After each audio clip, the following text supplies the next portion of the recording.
Hi guys, welcome back to the Drive Life channel. In today's video, you join me on a stunning morning, or afternoon even, in the Welsh Hills in mid-Wales.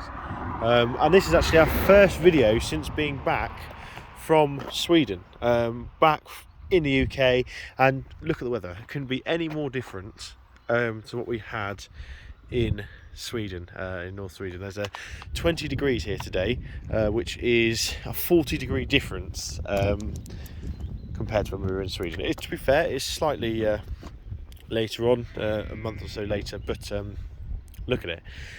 Gorgeous day. So in today's video, I thought we'd talk about everything that broke on the SAT or has broken since after its 5,000 mile road trip, because you think driving to the Arctic Circle 5,000 miles in a week would probably cause some things to break.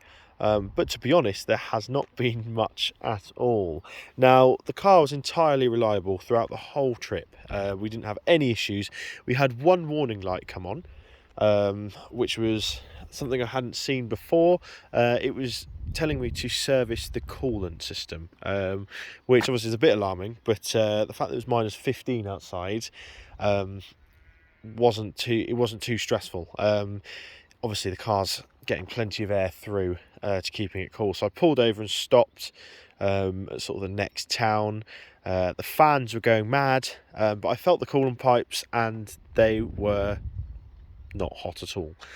So I think what had happened there, when the thermostat sticks, it can mean that it throws that code, or it can be the coolant temperature sensor. Now, I spoke to a few people about this and they were saying, well, it's probably the coolant temperature sensor, because it's minus 15. It can sometimes, if there's a bit of crap in the bottom of the coolant tank, or a bit of sort of unmixed water, then that can sometimes freeze on the sensor, or it could be there's moisture in the thermostat which is frozen. So I'm not too concerned about that.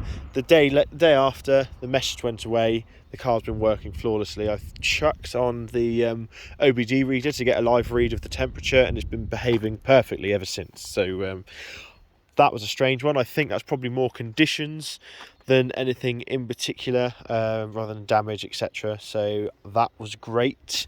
I took the car up to 130 miles an hour on the autobahn, and that was absolutely faultless. I was able to sort of not quite take my hands off the wheel, but loosen my grip on the wheel, and the car was straight as an arrow. It was excellent, and the braking was excellent as well. Now, what we did find is, on the autobahn, you're accelerating a lot and then braking when lorries pull out in front of you. And after 40 minutes of that, accelerating up to 120 and then having to slow down to 50 again, the brakes started to get quite hot. So we eased off, let them cool, and actually they've been fine ever since. Fortunately, they haven't warped or anything like that, which is great. And when I met one of my subscribers, goes by Angel XE70 on Instagram, spelled like Angel. He actually very kindly gifted me a full new set of pads for the front anyway. So that was excellent. Tyres, as you can see, held up fantastically, as you'd expect. Good Michelins, but yeah, that's pretty much it for anything on the exterior or drivetrain components. So let's take a look at how the interior fared, because we were doing 10-hour days. Well, we did 8 days of that, so 80 hours in the space of a week. So let's see how that fared, and to be honest, it was absolutely fine. The seats remained comfortable. We were using the memory setting because obviously Mrs. DL is a bit shorter than me, and likes a different driving position, so we switched it around and that was fine. I was thinking perhaps if it's being used a lot we might get a few issues, but actually, yeah, no issues at all. Now, we do have two signs that this car's been on a 5,000 mile road trip. The first is here. Now, it might not be obvious to most of you, but our little man here has lost part of his foot. The foils essentially started peeling off, and it's the first time after that trip that it's ever done it in this car. So I think the cold weather, sort of going down to -30 and sometimes, probably made this a bit more brittle than it would have otherwise been, and it started to cut off. But once it starts, he's going to be naked pretty soon, at least on that button anyway. And then another one that I've noticed is on the cruise control here, because we're obviously using cruise control quite a bit.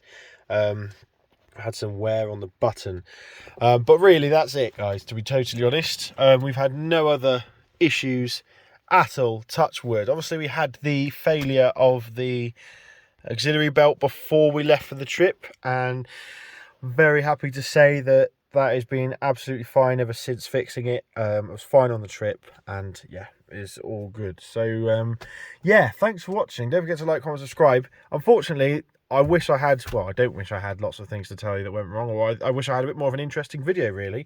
But the S80 is just a beast. What can I say? 5,000 miles is nothing for this car.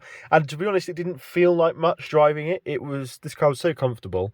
It was brilliant. I'm gonna do a detailed video breaking down the costs of the trip as well, in terms of sort of the automotive costs, and I'll be upfront and honest about what we spent to where we stayed, etc. Because I think if you guys want to plan a trip like that, then I think it's good for you guys to know the upfront cost, isn't it? So yeah, thanks for watching. Let me know your thoughts on the trip. Let me know if you like the videos that I made on it. I was not planning to do more, but I was so relaxed over the week. I didn't particularly do loads of Sweden videos. There's not much. I mean, it's just cold and stunning and beautiful. And yeah, I wanted to spend more time in it than perhaps filming. I probably should have done some more. But yeah, let me know your thoughts on the series, and I'm going to release a full length with all those videos mashed into one, so you guys can binge it if you really want to. But yeah, from beautiful sunny mid Wales, I will leave you to it. Thanks for watching. Don't forget to like, comment and subscribe, and I'll see you in the next video. Cheers.